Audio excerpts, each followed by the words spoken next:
제가 보기에는 국민의힘 선거대책위원회는 뭐 어떻게든 굴러가긴 굴러갈 그렇죠. 겁니다. 예.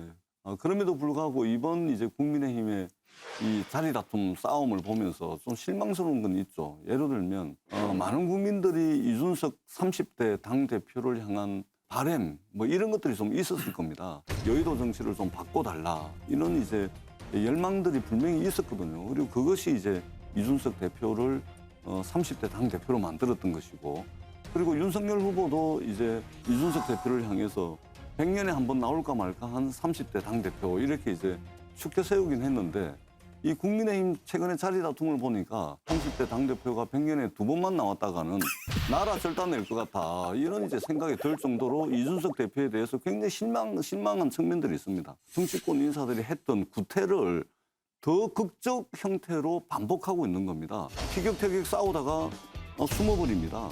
그러고 난 뒤에 메시지 보내고 이래가지고 와서 만나게 해가지고 마치 극적인 효과를 내는 듯한 이런 착시 현상을 두면서 그냥 대충 얼버무리고 또 가는 겁니다. 권력투쟁에 굉장히 능수능란한 30대 정치인의 모습을 보고 있는 겁니다.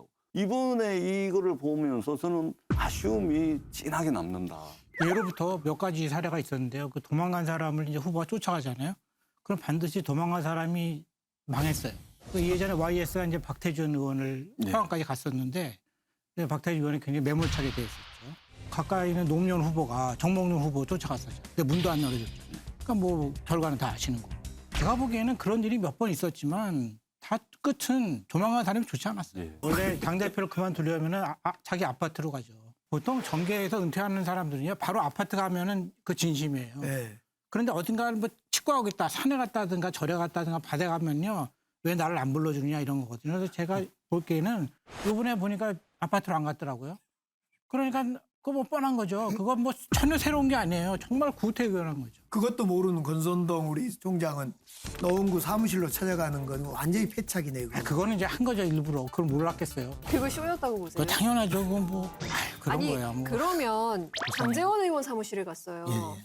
그건 어떻게 해석하셨어요? 그게 조금 전에 말씀하신 대로 권성동 의원이 찾아왔잖아요. 자신의 사무실에 없는 줄 알고서. 똑같이 한 거예요. 그러니까 장제원 의원이 측근이니까 거기 사무실에 간 거죠. 없는 줄 알면서. 탁 박사님 말씀이 맞는 게 이준석 대표가 이전에 이런 이야기를 자주 합니다. 나는 한 대 맞으면 2대 때린다 그러고.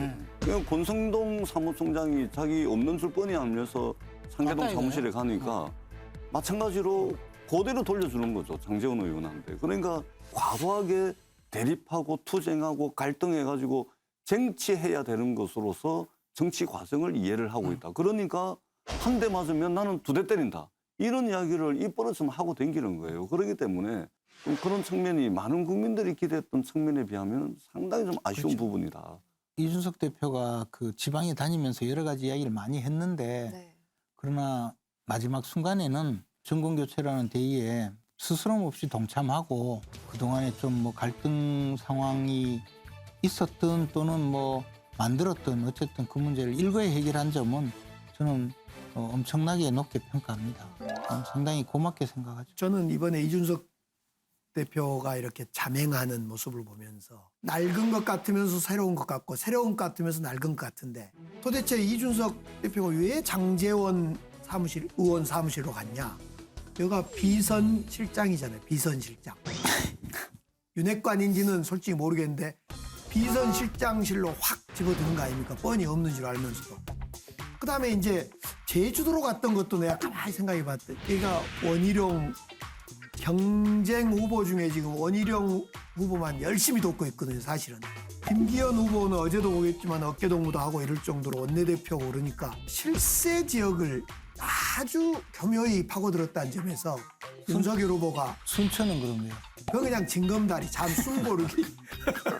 그래서 결론은 뭐냐면 윤석열 후보가 완전히 항복. 순천 왜 갔다고 예. 생각하세요? 혹시? 별 의미 없다고 봅니다. 예, 뭐 과도하게 정치권이 뭐 그렇죠. 의미를 부여하고 굳이 해석을 하려고 하는데. 갈 데가 그 왠지 예. 이준석 대표가 했기 때문에 뭔가 이렇게 데가 수를 없어서. 놨을 거야라고 생각하게 그래 되는 생각을 게 있어요. 하는데, 근데 이제 과도하게 그렇죠. 정치적 저도 그렇게 해석하고 봅니다. 갈 데가 없었겠죠. 정치하는 사람들이 무슨 뭐 엄청나게 정교해가지고 그렇죠. 뭐 그렇게 하는 것처럼 보여도 사실은 그것의 절반은 그렇죠. 언론과 정치 평론가들이 다 해주는 만들어낸 거라고 보면 되고요.